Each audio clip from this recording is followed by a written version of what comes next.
Hier, à Saint-Denis, en banlieue de Paris, la police a donné l'assaut contre un appartement où se trouvaient de présumés djihadistes. L'opération visait à arrêter Abdelhamid Abaoud, considéré comme le cerveau des attentats de Paris vendredi dernier.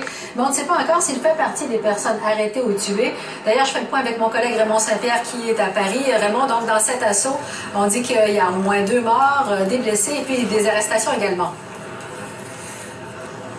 Exactement. Les policiers ont déclenché des charges explosives vers 4h20, 4h30. Et à partir de là, les tirs très nourris que vous avez entendus, ça a duré déjà une demi-heure. On est parvenu à arrêter 3 personnes là, qui étaient dans l'appartement. On en avait déjà arrêté 4 à l'extérieur de l'appartement. Mais 2 autres ont résisté. D'abord une femme qui a tout simplement fait exploser sa ceinture explosive plutôt que de se rendre aux policiers. Puis un autre à l'intérieur de l'appartement a été abattu par un tireur d'élite. Donc, vraiment très intense comme attaque. 5 policiers ont été blessés. Si vous voulez, on peut écouter une voisine de l'appartement d'en dessous de celui où se trouvaient les présumés djihadistes. Ce qui s'est passé, c'était juste au 3e étage à droite, comme mon appartement c'est au 2e étage à droite, c'était juste en haut de chez moi. Et les policiers, ils ont fermé la porte pour que je puisse pas sortir. Ils nous ont dit de rester allongé par terre et il faut pas bouger, il faut éteindre toutes les lumières. Et c'est ça ce que j'ai fait. Et je me suis cachée, j'ai essayé d'y aller aux toilettes, mais puisqu'il y avait des explosions, j'entendais le toit des toilettes qui allait exploser. Et je suis sortie des toilettes, j'ai essayé de me protéger avec la porte des toilettes, la porte de la chambre. Et on est resté comme ça, avec mon bébé. Vraiment, on voyait des balles, on voyait les lumières, des lasers qui venaient vers nous. Et vraiment, il y avait des explosions. Hein. On sentait vraiment l'immeuble qui bougeait.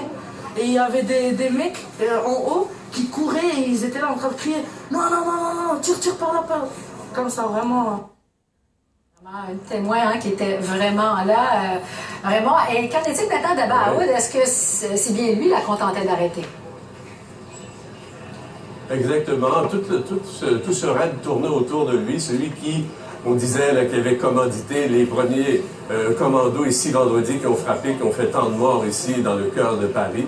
Donc on disait que c'était lui qui était visé. Au départ, les policiers disaient en fin de semaine qu'il se trouvait en Syrie avec le groupe armé État islamique. C'était probablement pour que le commando ici, pour que ces gens-là baissent un peu leur garde en pensant que les policiers n'avaient aucun renseignement sur eux. C'est ce qu'on présume pour l'instant. On parlait d'aide internationale, de coopération. On parlait d'une coopération de la Belgique ce matin pour aider dans ce raid. On nous dit aussi qu'il y avait 4 policiers, des membres du renseignement marocain qui ont assisté à la réunion préparatoire à cet assaut-là hier. Donc, collaboration avec le Maroc. On aura sûrement plus de